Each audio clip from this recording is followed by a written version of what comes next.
Shalom and good day all. This is Tehillim29 back again. This time for a comic review. Well, as you can see, this time I'll be reviewing Challenge of the Super Sons issue chapter 11 or chapter 9. And I'll be doing things a little bit differently this time, as I'll be using my account for Comixology to show my favorite pages within this run. You do have a spoiler warning, so do be prepared. So first off, let's look to the cover page, and does this cover page in any way help show what happens in the story? You bloody bet it does. And I'll give the cover page rating at the end of this review. So let's move on to the next thing, the good old credits. As we can see, Peter J. Tomasi, of course, who is on top of this run with this amazing series, along with art by Max Reyna, Louis Guerrero, lettering by Rob Lee, and the cover artists, of course, Reyna and Guerrero. So let's move to the pages that have really grabbed my interest in this issue. And I want to point out that I do have 12 pages which I've grabbed out of this, and why I really enjoy these pages. Now, let's make a start to the first one.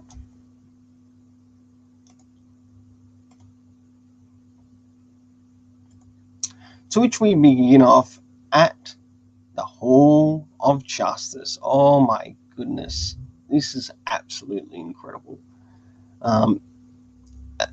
If you remember from the last issue, that they learned that the next person that they had to save was, of course, Aquaman. And in this, you see his encounter with basically the emergency services and what he's trying to relay to him there. And I'm really liking the art here.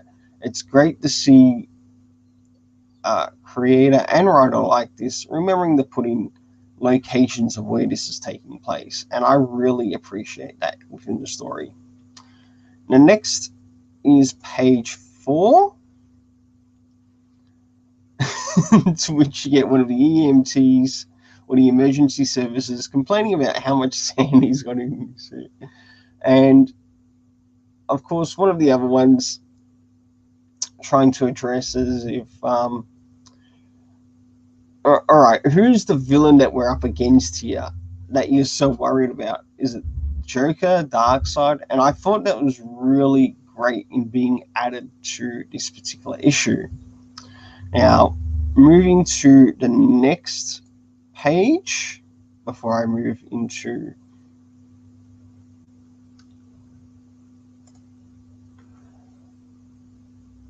the small break in between, and that is, we get to see part of his experience that he in turns experiences some underwater fear gas, which causes him to escape and leave what he's doing.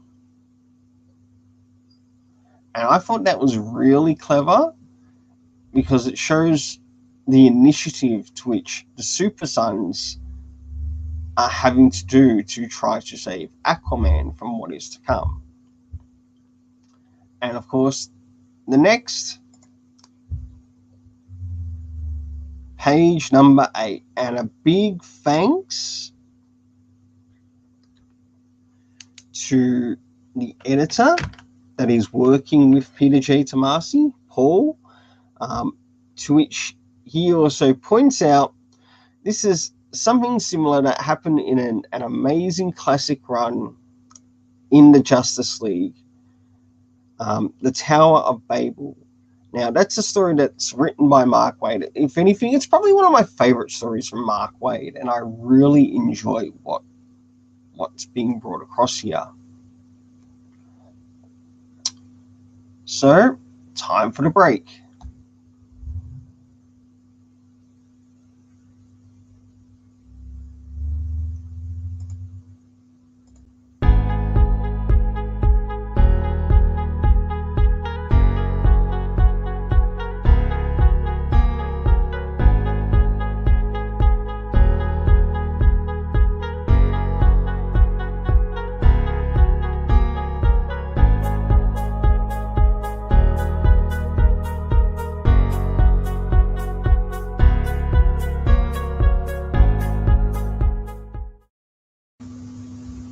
Alright, returning back from that small break into the next part of which I wish to cover, and that is continuing from page 10. And this moves into a part where we finally catch up with the Super Sons, and this is really cool or amazing, and they're trying to work out how to actually bring out the villain or the big bad to which they have to go up against. And Damien's suggesting here, well, maybe I could use one of your mother's ideas to find your father. And he suggests jumping out of a skyscraper, and as he goes to look around, oh boy, John has been taken captive by the Kraken. Oh, fantastic and amazing. Moving to the next page, which I really enjoyed. Time to save my sidekick. Damien runs to the rescue. Oh, fantastic. The art in this just really puts you in the place of, okay, time to do this and time to do this right. Absolutely incredible. And I got to hand it over to Max Rayner. He has definitely improved in his art a bit, but I think the only thing that's sort of missing here, seeing that this is meant to be taking place under the sea, is maybe putting some lines that indicate that the fish are actually swimming. I don't mind what's being done here in regards to the Superman ship.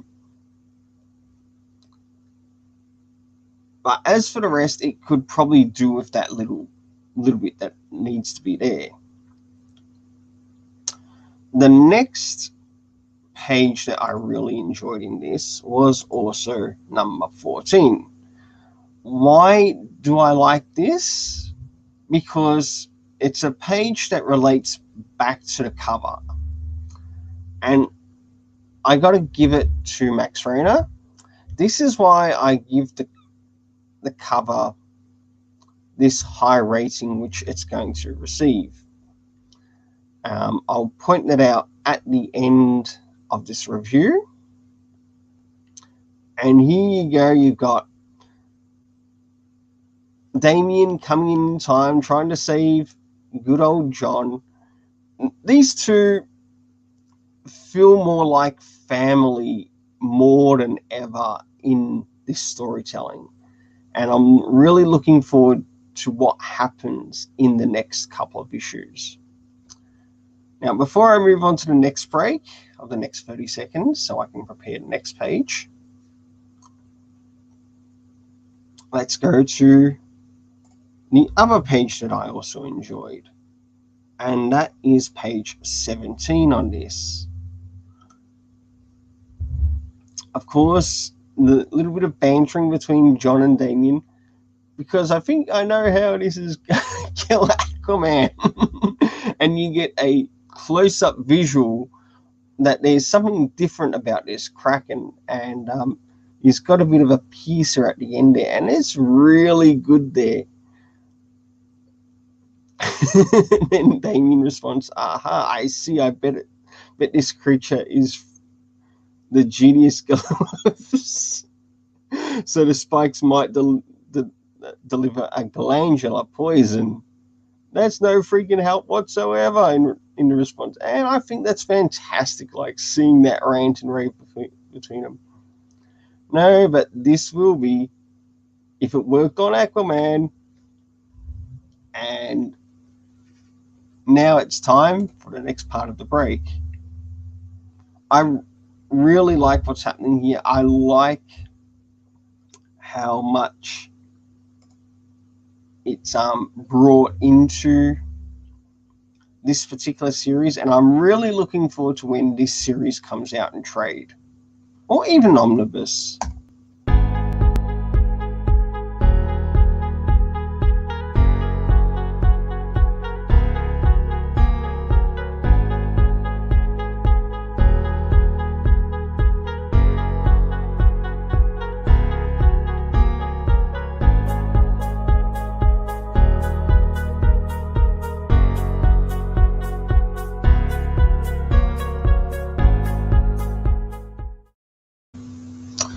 Well, here we go on the last 4 pages that make up the 12 that I really enjoyed in this chapter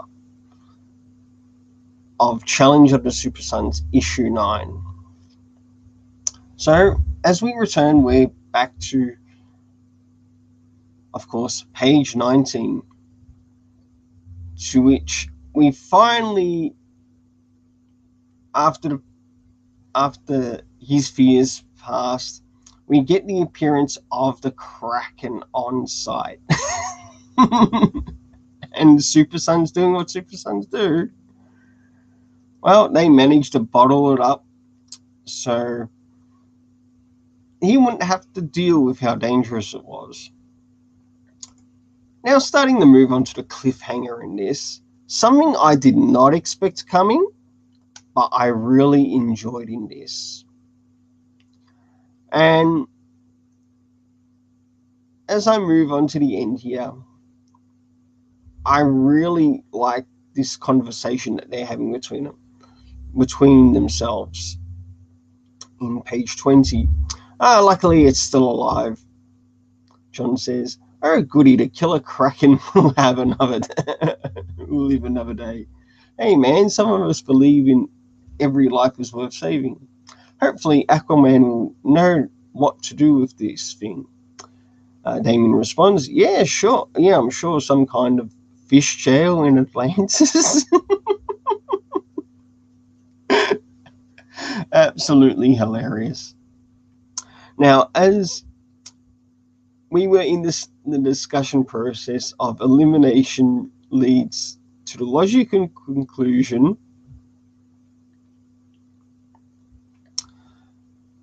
and John responds, I know, our fathers will be next on the hit list, but they'll be easy to distract. Will they?